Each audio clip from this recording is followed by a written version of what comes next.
Hello बच्चों, आइए इस प्रश्न को पढ़ते हैं। किसी तत्व के अल्फा क्षय तथा बीटा क्षय के लिए क्षय नियतांक क्रमशः लैम्डा अल्फा व लैम्डा बीटा हैं। तत्व के संपूर्ण क्षय नियतांक लैम्डा का क्या मान है? आइए इस प्रश्न की मुख्य अवधारणा की चर्चा करें।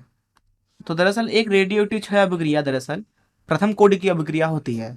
मान लीजिए हमारे पास में एक नाभिक है ए, जो कि रेडियोएक्टिव क्षय करके बी में परिवर्तित हो रहा है लगातार।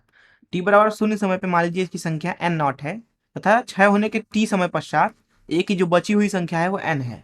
मान लीजिए ए से बी में परिवर्तन की जो क्षय नियतांक है वो लैम्डा है। ऐसी स्थिति में यहाँ पे जो दर होती है, क्षय दर वो दी जाती है लैम्डा गुणे एन से टी समय पर। और ये क्षय दर कुछ और नहीं बल्कि माइनस डी एन भागे डी टी होता है, जो कि बराबर होता है लैम्डा गुणे एन के। तो इस मुख्य उदाहरण से आइए इस प्रश्न को हल करें। यहाँ पे मान लीजिए हमारे पास में एक नाभिक है ए, जो कि अल्फा एवं बीटा दोनों क्षय कर रहा है। मान लीजिए अल्फा क्षय करने के पश्चात ये बी नाभिक में परिवर्तित होता है, तो यहाँ अल्फा कण निकाल देते हैं। साथ ही साथ यही नाभिक है हमारे पास में जो कि बीटा क्षय कर रहा है। मान लीजिए उस वक्त सी नाभिक में परिवर्तित हो गया और बीटा कण निकला। तो यहाँ मान लीजिए कि R1 दर से ये ऊपर वाली अभिक्रिया हो रही है, R2 दर से ये नीचे वाली अभिक्रिया हो रही है। तो क्या हम बोल सकते हैं कि ए से ये जो क्षय हो रहा है अर्थात बी और सी में, अर्थात अल्फा और बीटा एक साथ, उसकी दर हम मान लेते हैं R3 है। तो R3 का मान हम लिख सकते हैं R1 प्लस R2, बिल्कुल लिख सकते हैं। अगर हम यहाँ पे R1 का मान लिखें तो वह हो जाएगा, मान लीजिए कि t समय पर जो a की संख्या है वो n है, किसी क्षण t पर, तो ये इसका भी संख्या n है।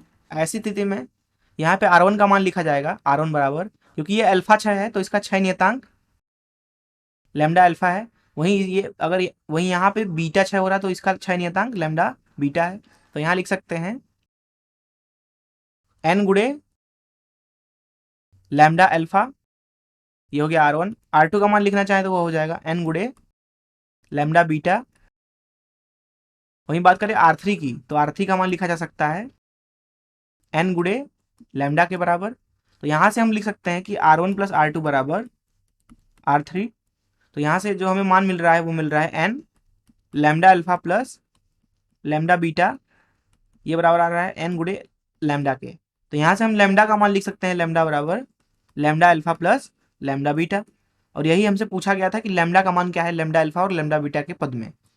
यही इस प्रश्न का उत्तर हो जाएगा। मैं आशा करता हूँ कि आपको इस प्रश्न का हल जरूर समझ में आया होगा। धन्यवाद।